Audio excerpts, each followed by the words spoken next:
क्या लाइसेंसी हैं? अगर लाइसेंसी नहीं है, तो वहाँ तो जाकर के गोरख धंधा कुछ न कुछ तो होता होगा। जी। उसका जाकर के नमस्कार, मैं सुजीत कुमार और आप देख रहे हैं लाइव बिहार 24 तृतीय नयन। दोस्तों, अभी हमारी मौजूदगी है गया में और गया में हम आए हुए हैं संतोष जी के आवास पे। हालांकि इनका एक और नाम है कौशलेंद्र शर्मा, तो इनसे ही जानते हैं, पूरी जानकारी, पूरा परिचय भी देंगे। सर, स्वागत है मेरे चैनल में। धन्यवाद सुजय जी। संतोष के नाम से नहीं लोग जानते हैं। जानते हैं। अच्छा सर, मैंने जैसे कि सुने हैं कि आप जैसे अभी आर लोजपा में हैं और तो एनडीए गठबंधन आपको कितनी सीट दे रही है इस बार बताइए, क्योंकि हम अभी 2025 में तीसरे महीने में एंट्री कर गए हैं। कुछ ही दिनों में चुनाव होना है विधानसभा का। अब विधानसभा में कितने सीट दे रही है?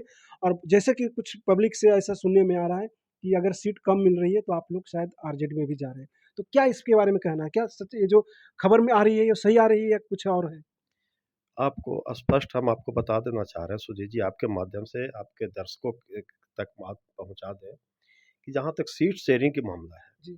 तो सीट शेयरिंग का मामला जो है से ऊपर स्तर के जो नेता हमारे नेता हैं, ऊपर स्तर से होता है। जी। उसमें हम लोग जो है उसमें सलाह लिया जाता है कि इसमें ऐसा-ऐसा चल रहा है, इसमें क्या होगा? जी। और जहाँ तक फाइनली स्टेज का बात है, तो हमारे जो बड़े नेता हैं, उनके स्तर से होगा। एनडीए कम दे रही है या ज़्यादा दे रही है, इस पर तो चर्चा हम लोग अभी करेंगे नहीं, इस चलते कि एनडीए में हम लोग कहाँ हैं? जी। एनडीए में तो है नहीं। न एनडीए में अगर रहते तो एनडीए में हम लोगों की बैठक में बुलाती, जी। तो जी। हम लोग एनडीए में ऐसे हैं नहीं। एनडीए में नहीं है लोग, तो क्या आप आरजेडी में जाना ऐसा सुने हैं कि मतलब आप लोग आरजेडी के मतलब उसमें जा रहे हैं? आरजेडी में हम कहीं जा नहीं रहे हैं अभी। हाँ। अभी वर्तमान में हम अपना तैयारी कर रहे हैं। अच्छा, तैयारी कर रहे हैं। हम अपनी तैयारी अगर कर रहे हैं। आरजेडी अपना दरवाजा खोलती है तो क्या आप जा सकते हो वहाँ? देखिए, राजनीति में कहीं भी कहीं परहेज नहीं होता जी। है। राजनीति में ना कोई दोस्त है, ना कहीं कोई दुश्मन है। दुश्मन है। इसमें ऑप्शन जहाँ जिसको मिलता है, संभावना जहाँ तलाशते हैं लोग और जहाँ संभावना होता है, संभावना के साथ लोग जाते हैं।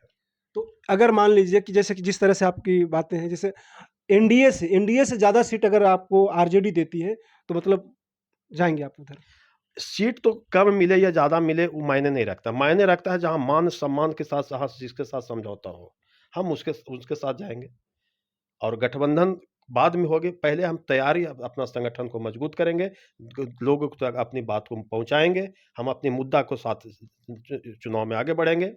तो क्या आपने जो अभी वर्तमान सरकार है वहाँ पे कहाँ-कहाँ कमियाँ लगी? उनके विकास में कमी है या क्या मान लीजिए कि प्रखंड स्तर पे या आप यहाँ मेडिकल के ले लें और कहीं भी जगह मतलब स्वास्थ्य में ले लें या किसी भी विभाग में, तो क्या आप लोगों को देखते हैं? मतलब क्या किस क्षेत्र में आप लोग काम कर रहे हैं? जैसे देखिए सुजीत जी, आपके माध्यम से हम लोगों को ये बताना चाह रहे हैं, हुँ। जो आप जो क्वेश्चन कर रहे हैं, तो हम नेगेटिव नहीं, हम पॉजिटिव सोचते हैं। जी, जी। मेरा सोच पॉजिटिव है, हम नेगेटिव नहीं सोचते हैं कि इसका रिजल्ट क्या होगा। हम पॉजिटिव लोगों को सोचते हैं कि कहाँ जाकर के कौन-सा हम आपके लिए काम करें कि आपके फ़ायदा ज़्यादा हो। जी। आप क्या कर रहे हैं उससे हमको मतलब नहीं है कि आपका नेगेटिव पॉइंट कहाँ है। हम ज़्यादा से ज़्यादा आप लाभान्वित, जैसे आप मेडिकल की आप एक तरह की बात की है। हुँ। तो अच्छा, यहाँ पे मेडिकल की सबसे खराब स्थिति क्या है कि अभी बरसाती घास जिसको कहा जी, जाए, जी। घास की तरह जाकर के उग गए हैं जी। हॉस्पिटल। हुँ।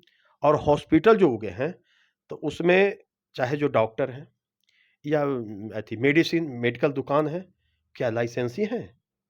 अगर लाइसेंसी नहीं है, तो वहाँ तो जाकर के गोरख धंधा कुछ न कुछ तो होता होगा। जी। उसका जाकर के उसका शोषण कौन किसको हो रहा है? आम पब्लिक को। आम पब्लिक का। तो हम चाहते हैं कि उस समय जाकर के एजुकेशन हो, स्वास्थ्य हो, जहाँ आप गरीब का बेटा का इलाज हो, वहाँ जाकर के एक मिनिस्टर का भी बेटा का इलाज हो। जहाँ आपका बेटा की पढ़ाई हो, वहाँ जाकर के ऊपर स्तर का भी पढ़ाई हो। हाँ। तो जब एजुकेशन, शिक्षा जब एक स्तर की जब हो जाएगी, जब आपका विकास सोचिएगा, तो स्वतः जाकर के उस लोगों में विकास होगा। एजुकेशन, शिक्षा जब एक स्तर की जब हो जाएगी, जब आपका विकास सोचिएगा, तो स्वतः जाकर के उस लोगों में विकास होगा। तो जैसे कि एक सवाल और है, जैसे आपने यहाँ तो गरीबों की बात की है। एक मतलब अभी एनडीए एन है, क्या लाइसेंसी हैं? अगर लाइसेंसी नहीं है, तो वहाँ तो जाकर के गोरख धंधा कुछ न कुछ तो होता होगा। जी। उसका जाकर के है कि सबको मतलब सभी आदमी को हम आवास देंगे और गाँव-गाँव में जा कर के